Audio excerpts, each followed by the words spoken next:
Hello' dear students, আজি আমি আৰম্ভ কৰিব ওলাইছোঁ লেন্স। ঠিক আছে, লেন্স হৈছে দুখন পৃষ্ঠৰে আৱৰা এটা স্বচ্ছ পদাৰ্থ যাৰ এখন বা দুইখন পৃষ্ঠই কি হয় গোলাকাৰ। এইখনলৈ মন কৰিবা যেন এই এটা ছাইড কেনেকুৱা হৈছে গোলাকাৰ টাইপৰ হৈছে নাই, আনটো ছাইডো কি হৈছে গোলাকাৰ টাইপৰ হৈছে। গতিকে যেতিয়া দুখন পৃষ্ঠ এইখন এখন পৃষ্ঠ এইখন এখন পৃষ্ঠ দুইখন যেতিয়া তোমাৰ কি হয় মিলি যায় তেতিয়া এই এনেকুৱা শ্বেপটো হোৱা নাইনে বাৰু।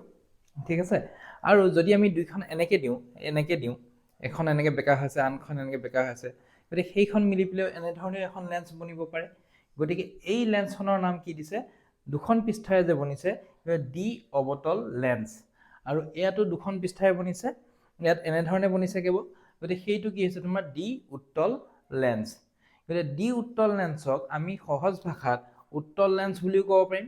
এই ডিটো নোকোৱাকৈ আমি কি বুলি ক'ব পাৰিম, উত্তল লেন্স বুলিও ক'ব পাৰিম, আৰু এইখন ডি অৱতলক আমি অৱতল লেন্স বুলিও ক'ব পাৰিম। ঠিক আছে, এতিয়া ইয়াত কি কৈছে যে দুখন পৃষ্ঠৰে আৱৰা। দুখন পৃষ্ঠ নহ'লে কি এখন পৃষ্ঠৰেও হ'ব পাৰে নেকি, এক পিঠিয়াও হ'ব পাৰে নেকি, পাৰে। ঠিক আছে, এক পিঠিয়া কেনেধৰণে হ'ব, গতিকে এনেকৈ যদি এটা পিঠি সমতল হ'ল আৰু আনটো পিঠি যদি এনেকুৱা হয় গোলাকাৰ, তেতিয়াহ'লেও এখন লেন্স হ'ব পাৰে। ঠিক তেনেধৰণে ইয়াতো যদি এনেকুৱা আছে আৰু আনটো পৃষ্ঠ যদি এনেকৈ মাজলৈ সোমোৱা হয় বাহিৰলৈ ওলোৱা হয়, তেতিয়াহ'লে এইখনো এখন কি হ'ব পাৰে অৱতল লেন্সৰ এক পিঠিয়া অৱতল লেন্স হ'ব পাৰে।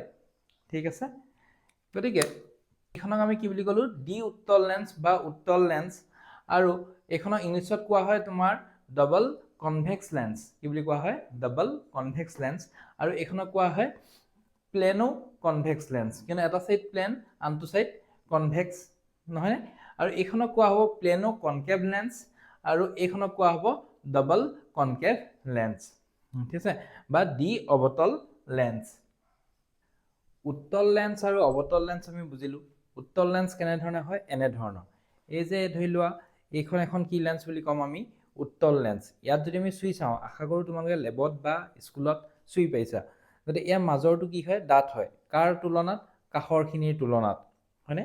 ইয়াৰ মাজৰটো আমাৰ কি হৈছে ডাঠ হৈছে, ইয়াত মাজৰটো কি হৈছে পাতলা, কাষৰখিনি বা ওপৰৰখিনি কি হৈছে ডাঠ বহল হৈ গৈছে, নহয় জানো।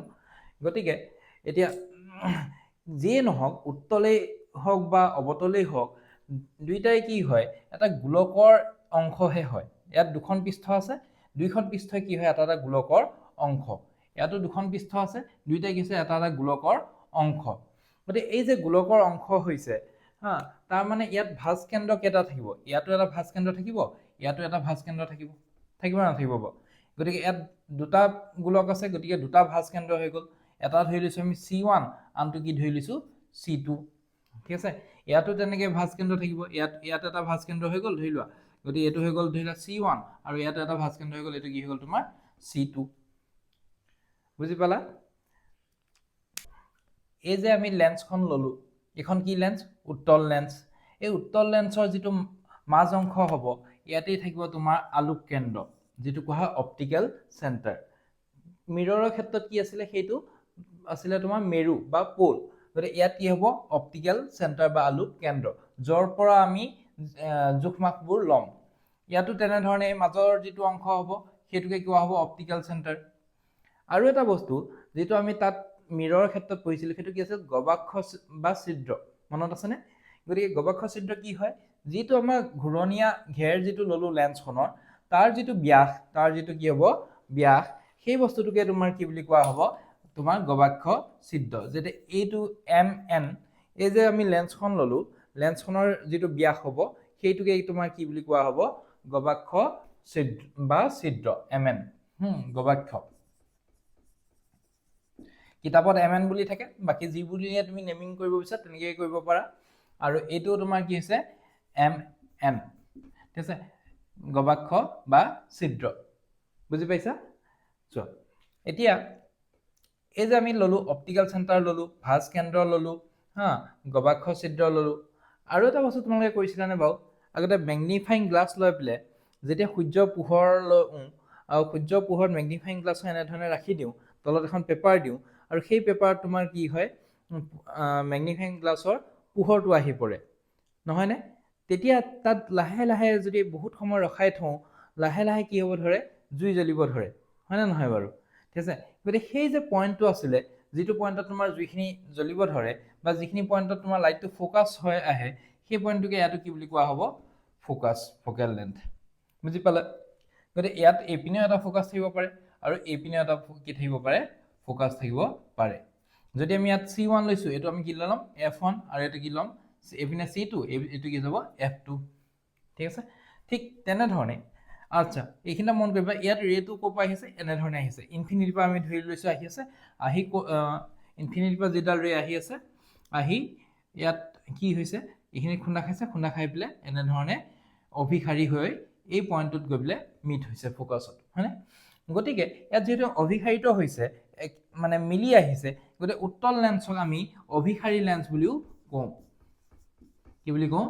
অভিসাৰী লেন্স বুলিও কোৱা হয় আৰু ইয়াতো ইনফিনিটিৰ পৰা গৈ আছে পোহৰ যেতিয়া ইনফিনিটিৰ পৰা গৈ আছে এনেকুৱা লাগিছে যে এই পইণ্টটোৰ পৰা সি কি হৈছে এনেধৰণে অপসাৰিত হৈছে মানে ডাইভাৰ্জ হৈ গৈছে এই পইণ্টত কি হৈছিলে কনভাৰ্জ হৈছে ঠিক আছে অভিসাৰী মানে কি কনভাৰ্জ হৈছে মিলিত হৈছে ইয়াত কি হৈছে বিয়পি গৈছে বেলেগ বেলেগ চাইডলৈ গৈছে গতিকে এনেকুৱা লাগিছে যেন সি এটা পইণ্টৰ পৰা আহিছে আৰু সেই পইণ্টত আমি ইয়াত কি ৰাখিম ফ'কাছ গতিকে ইয়াতো তেনেধৰণে আন এটা পইণ্ট হৈ গ'ল F2 গতিকে ফ'কাছ বুজি পালোঁ অপটিকেল চেণ্টাৰ বুজি পালোঁ ভাস্কেন্দ্ৰ বুজি পালোঁ গবাক্ষ বা ছিদ্ৰ বুজি পালোঁ ঠিক আছে এইখিনি নেমিং হৈ গ'ল এতিয়া এই যে লেন্সবোৰ আছে এইবোৰ কি কামত আহে বাৰু আজি যে মই চশমাযোৰ পিন্ধি আছোঁ ইয়াতো কি আছে তোমাৰ এইযোৰ লেন্সেৰে গঠিত গতিকে এইযোৰত বাৰু পাৱাৰ নাই তেনেকুৱা কিন্তু যিবোৰ মানুহৰ চকুত অলপ কিছু প্ৰব্লেম থাকে চাওঁতে পঢ়োঁতে ওচৰৰ বস্তুটো দেখোঁতে বা দূৰৰ বস্তুটো দেখোঁতে তেওঁলোকৰ অসুবিধা হয়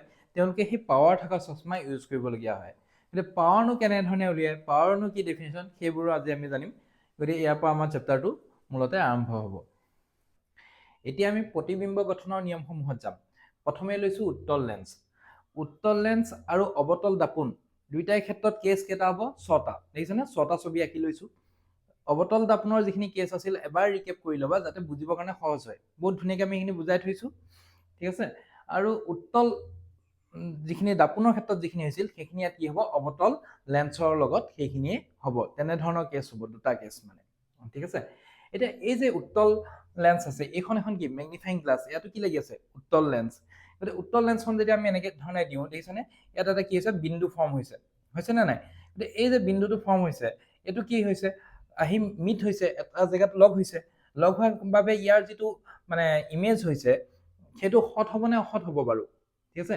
গতিকে যেতিয়া দুডাল বিন্দুৱে সঁচাকৈ কটাকটি কৰে সেইটো কি হয় সদায় তোমাৰ সৎ ইমেজ হয়নে নহয় সেইটো কি হ'ব তোমাৰ সৎ চ' কিতাপত তোমালোকৰ এইটো অলপ ভুলকৈ দি আছে পেজ নম্বৰ 178ত য'ত তোমাৰ অসৎ আৰু ওলোটা বুলি দিয়া আছে এইটো একচুৱেলি প্ৰিণ্টিং মিষ্টেক হয় লিখাজনে ঠিকেই লিখি দিয়ে কেতিয়াবা টাইপ ৰাইটিঙত অলপ ভুল হৈ যায় একো নাই কিয়নো অসতৰ লগত কি হয় সতৰ লগত সদায় হ'ব কি সৎ আৰু তোমাৰ ওলোটা হ'ব সৎ আৰু কি হ'ব ওলোটা হ'ব আৰু য'ত অসৎ হ'ব ঠিক আছে য'ত তোমাৰ কি হ'ব অসৎ হ'লে তোমাৰ কি হৈ যাব সদায় অসৎ হ'লে কি হৈ যাব থিয় অসতৰ লগত সদায় কি হ'ব থিয় ঠিক আছে এইটো এনেধৰণে মনত ৰাখিবা এটা মানুহ আছিল সি অলপ অসৎ সি কি আছে অসৎ তাৰ যিগৰাকী ঘৈণীয়েক তাৰ ঘৈণীয়েকজনী হৈ গ'ল তোমাৰ থিয় দুইটা একেটা লেভেলৰ আছে তাই অলপ ওখ তাই থিয় হৈ থাকে অসৎ আৰু কি আছে থিয় ঠিক আছে গতিকে অসতৰ লগত সদায় থিয় সতৰ লগত সদায় কি হ'ব ওলোটা সেইটো মনত ৰাখিলেই হ'ল গতিকে ইয়াত কি হৈছে সঁচা সঁচিকৈ যেতিয়া লগ হয় তেতিয়া কি হয় ৰিয়েল ইমেজ ফৰ্ম হয় সৎ ইমেজ ফৰ্ম হয় আৰু যেতিয়া আমি সঁচাকৈ স্ক্ৰীণত প্লেচ কৰাব নোৱাৰোঁ আমি মানি লওঁ যে দূৰত সি ফৰ্ম হৈছে তেনেকুৱা ক্ষেত্ৰত আমি কি কৰোঁ এইটো অসৎ বুলি পেলাই ধৰি লওঁ যেনে ইয়াৰ ক্ষেত্ৰত হৈছে কিন্তু ইয়াত আমি স্ক্ৰীণত প্লেচ কৰাব পাৰিছোঁ নহয় জানো মই মেগনিফাইং গ্লাছখন দিওঁতে ইয়াত আহি কি হৈছিলে ইমেজটো ফৰ্ম হৈছিলে ঠিক আছে গতিকে প্ৰথম অৱস্থাত আমি লক্ষ্য বস্তু ক'ত ল'লোঁ ইনফিনিটিত ইমেজটো ক'ত ফৰ্ম হ'ল ফ'কাছত কেনেকুৱা ফৰ্ম হৈছে সঁচা সঁচিকৈ লগ হৈছে গতিকে সৎ আৰু ওলোটা আৰু আকাৰটো কি হৈছে তোমাৰ বিন্দু আকাৰৰ হৈছে হয়নে নহয় বিন্দু আকাৰৰ একেবাৰে সৰু একেবাৰে সংকুচিত নহয়নে এতিয়া আমি লাহে লাহে আগুৱাই গৈ থাকিম এইফালৰ পৰা আমি আগুৱাই গৈ থাকিম যেনেধৰণে আমি কি কৈছিলোঁ অৱতল দাপোনৰ ক্ষেত্ৰত কৰিছিলোঁ ঠিক আছে এতিয়া অলপ এখোজ দুখোজ আগুৱাই গ'লোঁ গৈ পেলাই ক'ত পালোঁ 2F1 বা C1 আগত আমি ল'ম C1 নাপাওঁতে আমি আমাৰ লক্ষ্য বস্তুটো ল'ম লক্ষ্য বস্তু নামাকৰণো কৰি দিব পাৰা A আৰু B ঠিক আছে আৰু এইটোতো যেনেকৈ আমি কি কৰিলোঁ এডাল ৰেখা সমান্তৰালভাৱে গ'ল ফ'কাছেদি গ'ল ইয়াতো এডাল ৰেখা সমান্তৰালভাৱে গ'ল ফ'কাছেদি গ'ল গতিকে সেইটো নিয়ম আমি লগালোঁ ইয়াত আমি যি নিয়ম তিনিটা পঢ়িছিলোঁ তাৰে আমি দুটা নিয়ম লগাম এডাল সমান্তৰালভাৱে গৈছে ঠিক আছে এই ৰঙা চিনডাল চোৱা সমান্তৰালভাৱে গৈছে আৰু ইয়াৰ পৰা কি হৈছে সি অভিসাৰিত হৈ এনেধৰণে ফ'কাছৰ মাজেৰে সি গুচি গৈছে আৰু এটা নিয়ম কি লগাবা ইয়াত যে ইয়াৰ কাৰণে সদায় সহজ কি যে অপটিকেল চেণ্টাৰ বা আলোক কেন্দ্ৰৰ মাজেদি এডাল ৰেখা পাৰ কৰাই দিবা এই নীলা ৰেখাডাল দেখিছানে এডাল আলোক কেন্দ্ৰৰ মাজেৰে পাৰ কৰি দিছোঁ আমাৰ নিয়মটো আমি কি পাইছিলোঁ যে আলোক কেন্দ্ৰৰ মাজেদি যেতিয়া এডাল ৰেখা পাৰ হৈ যাব সিয়া ক'তো মানে বিচুতি নেখায় সি চিধা চিধিকে সি নিৰ্গত হ'ব পাৰিব ঠিক আছে গতিকে এনেধৰণে গৈ তোমাৰ এইখিনি জেগাত লগ হ'ল য'ত লগ হৈছে তাতে তোমাৰ কি হৈছে ইমেজটো ফৰ্ম হ'ব এইটো যদি তোমাৰ AB এইটো আমি কি ধৰিম তোমাৰ B ডেছ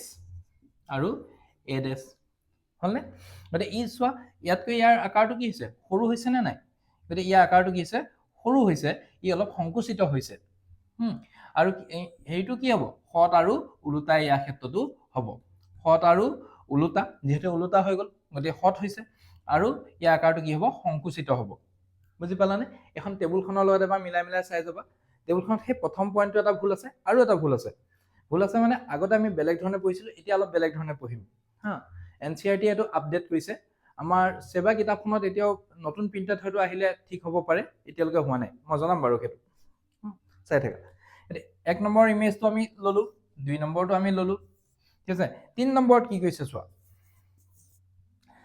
এইবাৰ অবজেক্টটো ক'ত ৰাখিছে লক্ষ্যবস্তুটো ক'ত ৰাখিছে 2F1ত মানে C1ত এইখন পৃষ্ঠৰ যিটো ভাঁজ কেন্দ্ৰ তাত ৰখা গৈছে ৰখি আমি কি কৈছোঁ এডাল ৰেখা সমান্তৰালভাৱে পাৰ কৰাম গতিকে সি ফ'কাছৰ মাজেৰে পাৰ হৈ যাব আমি গম পালোঁ আনডাল ৰেখা আমি অপটিকেল চেণ্টাৰ আলোক কেন্দ্ৰৰ মাজেৰে পাৰ কৰাই দিছোঁ গতিকে দুইটা গৈ আকৌ ক'ত লগ হৈছে 2F2ত মানে এইফালৰ যিটো ভাঁজ কেন্দ্ৰ তাতেই লগ হৈছে গতিকে 2F1ত যদি অবজেক্টটো আছে ইমেজটো ক'ত ফৰ্ম হ'ব 2F2ত মানে আৰু এই যিটো আকাৰ হ'ব দুইটাৰ আকাৰটো কি হৈছে সমান হৈছে যদি আমি এইটো A আৰু B লৈ লওঁ যদি আমি লক্ষ্যবস্তু A আৰু B লৈ লওঁ এইটো আমি কি লৈ ল'ম B ডেছ আৰু A ডেছ হয়নে আৰু দুইটা আকাৰ কি হ'ব সমান হ'ব AB is equals to A dash B ডেছ বুজি পালানে গতিকে ইউ কি হৈছে আকাৰ একে কিন্তু উল্টা হৈছে নে নাই আৰু যেতিয়া উল্টা হ'ব তাৰ লগত কি আহিব সৎ গতিকে সৎ আৰু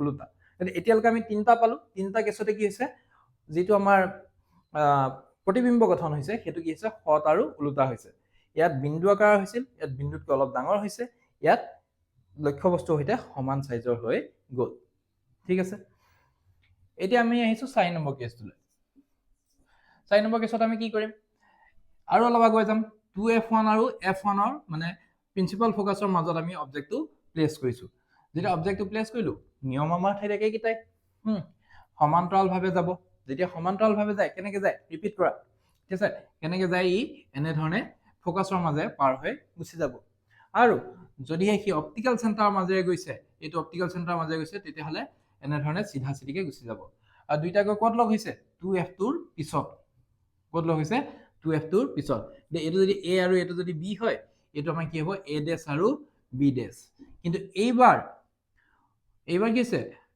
সৎ আৰু ওলোটাটোৰ হয় কিন্তু যিটো প্ৰতিবিম্ব সি লক্ষ্যবস্তুতকৈ কি হৈছে ডাঙৰ হৈছে নে নাই গতিকে লক্ষ্যবস্তুতকৈ যদি ডাঙৰ হৈছে মানে কি বুলি লিখিম বিবৰ্ধিত কি হৈছে ই বিবৰ্ধিত হৈছে ম্যাগনিফাইড হৈছে হয়নে বিবৰ্ধিত হৈছে ক্লিয়াৰ 4 নম্বৰ কেছ 5 নম্বৰ কেছটো লৈ আহা এবাৰ আৰু অলপ আগুৱাই যাম আৰু অলপ আগুৱাই গ'লে ক'ত ল'ম আমি ফ'কাছত ল'লোঁ ফ'কাছত গৈ পেলাই আমাৰ অবজেক্টটো আছে ঠিক আছে লক্ষ্যবস্তু আমাৰ ক'ত আছে ফ'কাছত এডাল ৰেখা সমান্তৰালভাৱে গৈ তোমাৰ ফ'কাছৰ মাজেৰে পাৰ হ'ব আনডাল ৰেখা অপটিকেল চেণ্টাৰৰ মাজেৰে গ'ল গতিকে এনেধৰণে গৈ আছে দুইটাক যদি আমি ভালদৰে মন কৰি চাওঁ দুইটা কেনেধৰণে গৈ আছে এনেধৰণে সমান্তৰালভাৱে গৈ আছে নে নাই সমান্তৰালভাৱে এতিয়া মই যে ক'লোঁ অলপ আগতে নিউ NCERTত এটা বেলেগ আহিছে স্ক্ৰীনত তোমালোকে দেখা পাবা বস্তুটো যে ইয়াত কি হৈছে ইনফিনিটিত গৈ পেলাই সি লগ হৈছে নাই হোৱা কেনেকুৱা ইমেজ বনাইছে সেইটো আমি নাজানো আগতে আমি ভাবি লৈছিলোঁ যে সি বিবৰ্ধিত ইমেজ হ'ব ইনফিনিটিত ক'ৰবাত গৈ লগ হ'ব, গতিকে সেই লগ হ'লেই বিবৰ্ধিত ইমেজ হ'ব বুলি আমি ধৰি লৈছিলোঁ। কিন্তু এতিয়া কি কৈছে, ইমেজ ফৰ্ম হ'ব নে নহ'ব আমি নাজানো, image would not be form, ঠিক আছে। এতিয়া এইটো পেৰেলেলিয়ে গৈ থাকিব বুলি আমি ধৰি লৈছোঁ, যিমানলৈকে আমি দেখা পাইছোঁ, ঠিক আছে। যেনেকৈ ৰেলৱে লাইনবোৰ থাকে, পেৰেলেলি গৈ থাকে নে নাথাকে। নৰ্মেলি চিধা ৰাস্তাটোতো আমি নাজানো সি ক'ত লগ হ'ব ক'ত লগ নহ'ব। জাংচনৰ পইণ্টত গৈ পেলাই সি এটা জেগাত মিলাই দিয়ে বেলেগ এটা লাইন ল'ব গ'লে, তথাপিতো সি চিধা চিধিকে গৈ থাকে। গতিকে সেই ঠিক তেনেধৰণে আমি কেৱল চিধা চিধিকে যোৱাটোহে কনচিডাৰ কৰিম। সি জাংচন পাইছে নাই পোৱা সেইটো আমাৰ কোনো ক'বলগীয়া নাই। গতিকে এই কণ্ডিশ্যনটো ইয়াত বেলেগ ধৰণে আহিব, যিটো তোমালোকৰ স্ক্ৰীনশ্বট আকৌ হেৰিত দেখা পাবা, তোমালোকে তাত পঢ়ি চাব পাৰিবা। গতিকে ইয়াত ইমেজটো আমি কনচিডাৰ নকৰোঁ, ঠিক আছে। কিন্তু আগতে আমি কি কনচিডাৰ কৰিছিলোঁ যে ই ক'ত ফৰ্ম হ'ব, ইনফিনিটিত ফৰ্ম হ'ব আৰু বিবৰ্ধিত ইমেজে ফৰ্ম হ'ব, ঠিক আছে। 5 নম্বৰ কেছ হৈ গ'ল। এতিয়া আহিছোঁ আমাৰ 6 নম্বৰ কেছটোলৈ। 6 নম্বৰ কেছটোত আমি কি কৰিলোঁ যে লক্ষ্য বস্তুটো আমি ইয়াত ৰাখি দিলোঁ, লক্ষ্য বস্তুটো আৰু অলপ আগুৱাই লৈ গ'লোঁ। ইয়াত ফ'কাছ আছিল, এইটো ফ'কাছ আৰু আলোক কেন্দ্ৰৰ মাজত ৰাখি দিলোঁ। যেতিয়া ফ'কাছ আৰু আলোক কেন্দ্ৰৰ মাজত আমি ৰাখি দিলোঁ, সি সমান্তৰালভাৱে গ'ল, গৈ ফ'কাছৰ মাজে পাৰ হৈ গুচি গ'ল, আৰু এডাল আমি অপ্টিকেল চেণ্টাৰৰ মাজেৰে পাৰ কৰালোঁ। এতিয়া যি দেখিলোঁ এনেধৰণে যেতিয়া যাব, এই পৰ্চনটো যদি আমি নাচাওঁ, তেতিয়াহ'লে এইখিনিৰ পৰা যদি আমাৰ লক্ষ্য বস্তু আছে, গতিকে সিপিনে যদি গৈ আছে, দুইটা ডাইভাৰ্চ হৈ গৈছে, অপসাৰিত হৈ গৈ আছে। গতিকে এইফালেতো ক'তো লগ নহয়, হ'ব জানো? এনেকৈ গৈ থকা বস্তুটো ক'ৰবাত লগ হ'ব পাৰে জানো? নোৱাৰে। গতিকে তাক আমি কি কৰিম, ওলোটাকে ভাবি চাম যে আহিব নে নাহিব। যেতিয়া ওলোটাকে আহিছে, আহি তোমাৰ এই পৰ্চনটো 2F1ৰ, এইটো 2F1ৰ পিছত আহি পেলাই লগ হৈছে, দেখিছানে? কিন্তু আৰু এইটো কি হৈছে, এইটো সঁচা সঁচিকে লগ হৈছে জানো? নাই হোৱা। গতিকে এইটো সেইকাৰণে কি বুলি কোৱা হৈছে, অসৎ। আৰু অসৎৰ ঘৈণীয়েকজনী কি? থিয়। বুজি পাইছানে? অসৎৰ ঘৈণীয়েকজনী থিয়। গতিকে সেইকাৰণে এইটো কি হৈছে, এইটো থিয় হৈছে। ইমেজটো তোমাৰ কি হৈছে, প্ৰতিবিম্বটো কি হৈছে, থিয় হৈছে। বুজি পালা? গতিকে এই 6টা ইমেজ আমি ল'লোঁ, 6টা মানে প্ৰতিবিম্ব আমি গঠন কৰালোঁ। গতিকে এইকেইটা তোমালোকে ভালদৰে মন কৰিবা। আৰু এইকেইটা মনত ৰখা এটা শ্বৰ্ট ট্ৰিকো মই দি আছোঁ, কেনেধৰণে তোমালোকে এইটো কৰিব পাৰিবা।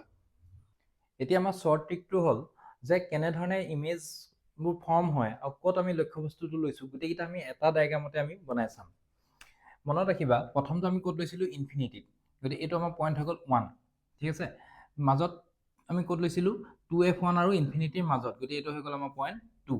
থাৰ্ড আমি ক'ত লৈছিলোঁ, 2F1ত লৈছিলোঁ নে নাই, 2F1। ফ'ৰ্থ আমি ক'ত লৈছিলোঁ, 2F1 আৰু F1ৰ মাজত, এইটো জেগাত। ফিফ্থ ক'ত লৈছিলোঁ আমি, ফ'কাছত। আৰু ছিক্সথ ক'ত লৈছিলোঁ আমি, ফ'কাছ আৰু এই অপ্টিকেল চেণ্টাৰটোৰ মাজত, হয়নে? গতিকে এয়াই 6টা কেছ আছিলে। এতিয়া তাৰ এগেইনষ্টত আমি কি কৰিম, যে আমি এইপিনে ল'ম পইণ্ট 1, ফ'কাছত F2ত ল'ম আমি পইণ্ট 1, ঠিক আছে। তাৰপিছত আমি ল'ম ফ'কাছৰ হেৰিৰ মাজত ল'ম F2 আৰু 2F2ৰ মাজত আমি ল'ম পইণ্ট 2, ঠিক আছে। 2F2ত আমি ল'ম পইণ্ট 3 হ'ল। তাৰপিছত আমি ইয়াত ল'ম পইণ্ট 4, ঠিক আছে। ফিফ্থ পইণ্টটো যিটো ধৰি লৈছোঁ ইয়াত আছে, এইটো একচুৱেলি ইনফিনিটিয়ে হয়। আৰু 6 পইণ্টটো খালি এটা তাত তোমাৰ মানে এক্সেপশ্যন থাকিব। 6 পইণ্টটো আমি ধৰি ল'ম এইফালেই আছে। ইয়াৰ যিটো 6 পইণ্টটো তোমাৰ ক'ত আছে, ইয়াত এইফালে আছে বুলি ধৰি ল'ম, ঠিক আছে।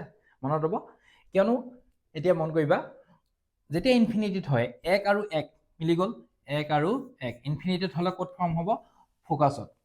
2 নম্বৰতে যেতিয়া 2 নম্বৰত আমি এইখিনি জেগাত অবজেক্টটো লওঁ, তেতিয়া ক'ত ফৰ্ম হয়, F2 আৰু 2F2ৰ মাজত 2 মিলি গ'ল, ঠিক আছে। যেতিয়া 2F1ত লওঁ, মানে ভাঁজ কেন্দ্ৰত লওঁ, সিফালেও ক'ত ফৰ্ম হয়, ভাঁজ কেন্দ্ৰত, গতিকে 3 মিলি গ'ল, হৈ গ'ল। ইজি হয় নে নহয়? আৰু যেতিয়া আমি 4 নম্বৰ পইণ্টত লওঁ, ঠিক আছে, তেতিয়া ক'ত ফৰ্ম হ'ব তোমাৰ, 4 নম্বৰ ঠাইত, মানে 2F1 আৰু F1ৰ মাজত যেতিয়া লৈছোঁ আমি 2F2ৰ পিছত ফৰ্ম কৰিব ইমেজটো, গতিকে 4 মিলি গ'ল। 5 নম্বৰটো যিটো লৈছোঁ, সেইটো আগৰ আমাৰ যি ছেবাৰ চিলেবাছ আছিল তাৰ মতেদি শেষত হয়, কিন্তু বা ইনফিনিটিত হয়, কিন্তু এতিয়া যিটো চিলেবাছ আপডেট কৰিছে নিউ NCERT-য়ে, তাৰ মতেদি এইটো কি হয়, ইনফিনিটি যিটো ধৰে, গতিকে তাত ইমেজ ফৰ্ম নহ'ব বুলিয়ে ধৰা যায়, বা আমি গম নাপাওঁ। গতিকে 5 নম্বৰটো আমি তথাপিতো আগৰ লগত মিলাই পেলাই আমি ইনফিনিটি বা 5 নম্বৰ দি থৈছোঁ। আৰু 6 নম্বৰটো আমি এইটো চাইডে কিয় লৈছোঁ, কিন্তু গোটেইকেইটা তোমাৰ কি হয়, এইফালৰ গোটেইকেইটা যদি এইটো ধৰোঁ আমি ইমেজ ফৰ্ম হ'ব, তথাপিতো কি ফৰ্ম হ'ব, সৎ আৰু ওলোটা ইমেজে ফৰ্ম হ'ব। কেৱল 6 নম্বৰটো কি হ'ব, সি তোমাৰ লেন্সৰ পৰা বাওঁহাতে এইফালে ফৰ্ম হ'ব আৰু সি তোমাৰ অসৎ আৰু থিয় ইমেজ ফৰ্ম কৰিব। গতিকে 6টো আমাৰ 6টোৰ লগত 6টো এইটো মিলি গ'ল। ঠিক আছে, এতিয়া এই ডায়াগ্ৰামটো যদি তোমালোকৰ মনত থাকে তেতিয়াহ'লে গোটেই ইমেজকেইটা তোমালোকে ফটকৈ বনাব পাৰিবা আৰু ইয়াৰ পৰাই তোমালোকে নিউমেৰিকেল ছল্ভ কৰিবৰ কাৰণে ইজি হ'ব। উত্তল লেন্সৰ 6টা ট্ৰিক শিকাৰ পিছত এতিয়া আমি আহিছোঁ অৱতল লেন্সৰ দ্বাৰা প্ৰতিবিম্ব গঠনলৈ। ইয়াত মাত্ৰ 2টা কেছে। ঠিক আছে, এটা চোৱা, যেতিয়া লক্ষ্য বস্তু ক'ত থাকিব তোমাৰ অসীমত, ক'ত থাকিব অসীমত, অসীমৰ পৰা যেতিয়া ৰেখাবোৰ আহিব, ঠিক আছে, আহি এইখন আমাৰ কি লেন্স, অৱতল লেন্স। অৱতল লেন্সত সদায় কি হয় তোমাৰ অপসাৰিত হয় নে নহয়, সদায় ডাইভাৰ্জিং হয়। সদায় কি হয় ইয়াত ডাইভাৰ্জিং। ঠিক আছে, মানে এনেধৰণে ওলাই গৈছে গৈ, অপসাৰিত হয়, কি হয় অপসাৰী হয়। গতিকে এনেধৰণে আহিলে গুচি গ'ল, কিন্তু কেনেকুৱা লাগিছে যেন সি ক'ৰ পৰা আহি আছে, ফ'কাছৰ পৰা। ক'ৰ পৰা গৈ আছে বস্তুটো, ফ'কাছৰ পৰা গৈ আছে। আৰু এটা কেছটো আমি কি ধৰিলোঁ, অসীমৰ পৰা আহিল। আন এটা কেছ কি ল'ম, অসীম আৰু এই আলোক কেন্দ্ৰৰ মাজত আছে। যিকোনো জেগাত হ'ব পাৰে, ইয়াতো বহাব পাৰা, এইখিনিতো বহাব পাৰা, এইখিনিতো বহাব পাৰা, কিন্তু প্ৰত্যেকটো ক্ষেত্ৰতে আমি ৰিজাল্ট একেটাই পাম। কিন্তু ধৰি লওঁ আমি এইখিনিত লৈছোঁ, লৈ পেলাই এডাল ৰে এনেধৰণে গ'ল, এডাল ৰশ্মি গৈ সি অপসাৰিত হ'ল, হয়নে? ইয়াতো এডাল ৰে পাৰ হৈ গৈছে, কিহৰ মাজেদি, আলোক কেন্দ্ৰ। আলোক কেন্দ্ৰৰ মাজেদি পাৰ হৈ গ'লে নিয়মটো কি আছিলে যে ই ক'তো সাল সলনি নহয়, সি সেই একেটা ৰাস্তাই গুচি যাব পাৰিব। গতিকে য'ত এনেধৰণে গ'ল আৰু এইটো যদি আমি পিছুৱাই আনো তেতিয়া এই পইণ্টত কটাকটি হৈছে। এইটো যদি আমাৰ এ আৰু বি হয়, এইটো কি হৈ যাব তোমাৰ এ ডেছ আৰু বি ডেছ, হয়নে? গতিকে ইয়াত চোৱা, ইমেজটো ইয়াতকৈ কি হৈছে, সংকুচিত হৈছে নে নাই? গতিকে ইয়াত সৰু হৈছে বা সংকুচিত হৈছে, আৰু এইটো ক্ষেত্ৰত কি হৈছে, অতিকৈ সংকুচিত হৈছে, বিন্দু আকাৰৰ হৈছে। গতিকে আমি আকাৰ গম পালোঁ। প্ৰকৃতিটো কি হ'ব, এইটো চালে দেখিবা যিহেতু থিয় হৈ আছে, আৰু থিয় কাৰ ঘৈণীয়েক, থিয় অসতৰ। গতিকে অসৎ আৰু থিয়, অসৎ আৰু থিয়, আৰু ইয়াত যদিও বিন্দু আকাৰৰ, ইয়াতো ইমেজটো কি হ'ব, সদায় অসতেই হ'ব, অসতৰ লগত সদায় কি থাকিব, থিয় হৈ থাকিব। গতিকে এইটোৱে তোমাৰ অৱতল লেন্সৰ 2টা কেছ। ইয়াৰ বাদেও কি জানিব পাৰা যে অৱতল লেন্স আমি ক'ত ইউজ কৰোঁ, উত্তল লেন্স আমি ক'ত ইউজ কৰোঁ। ঠিক আছে, এই যে অৱতল লেন্স, এইখন আমি ইউজ কৰোঁ চশমাৰ ক্ষেত্ৰত, উত্তল লেন্সকো আমি চশমাৰ ক্ষেত্ৰত ইউজ কৰোঁ। ইয়াৰ পিছত যেতিয়া হিউমেন আই চেপ্টাৰটো পঢ়িম, তাত তোমালোকে চকুৰ কিছু বেমাৰৰ বিষয়ে শিকিবা। যেনে কিছুমান মানুহে ওচৰতো দেখা পায় কিন্তু দূৰতো দেখা নাপায়, কিছুমানে দূৰতো দেখা পায় কিন্তু ওচৰতো দেখা নাপায়। গতিকে তেনেকুৱা কণ্ডিশ্যনক মায়'পিক বা হাইপাৰমেট্ৰপিয়া আদি কেছ বুলি কোৱা হয়। ঠিক আছে, সেই তেনেধৰণৰ মায়'পিক কেছত তোমাৰ অৱতল লেন্সৰ ব্যৱহাৰ কৰা হয়। ঠিক আছে, এতিয়া চশমাত অৱতল লেন্স ইউজ কৰে। আৰু কিছুমানৰ ঘৰবোৰত কি থাকে, দুৱাৰত এটা মানে হোল বনোৱা থাকে, ফুটা, যদি এখন গ্লাছ লাগি থাকে, মন গৈছে এনেকৈ জুমি যে চাই। গতিকে সেই তেনেধৰণৰ জুমি চোৱা ছিষ্টেমটোতো কি ইউজ কৰে, তোমাৰ অৱতল লেন্সে ইউজ কৰে দেই। আমাৰ ইয়াত বাৰু তেনেকুৱা চব আছাম টাইপৰ ঘৰ, গতিকে সেই ছিষ্টেম খুব কম থাকে, তথাপিতো দুৱাৰবোৰত তোমালোকে এপাৰ্টমেণ্টবোৰত বিশেষকৈ এইটো মন কৰিব পাৰা। গতিকে অৱতল লেন্সৰ ক্ষেত্ৰত সেইটো এটা ইউজ আছে। উত্তল লেন্সৰ ক্ষেত্ৰত আমি কি কৰিব পাৰোঁ, মেগনিফাইং গ্লাছত আমি ইউজ কৰোঁ, তাৰপিছত প্ৰজেক্টৰৰ ক্ষেত্ৰত আমি ইউজ কৰিব পাৰোঁ, টেলিস্কোপত আমি ইউজ কৰিব পাৰোঁ, মাইক্ৰস্কোপত আমি ইউজ কৰিব পাৰোঁ। গতিকে এইখিনিয়ে হ'ল তোমাৰ উত্তল আৰু অৱতল লেন্সৰ ইউজ। ঠিক আছে, চ' আজিৰ ক্লাছটো আমি এইখিনিতে শেষ কৰিছোঁ। নেক্সট ক্লাছত আমি ইয়াৰ লেন্স ফৰ্মুলা, 2টামান নিউমেৰিকেল আৰু পাৱাৰ টপিকটো পঢ়ি আমি গোটেই চেপ্টাৰটো তাতেই খতম কৰিম। Thank U.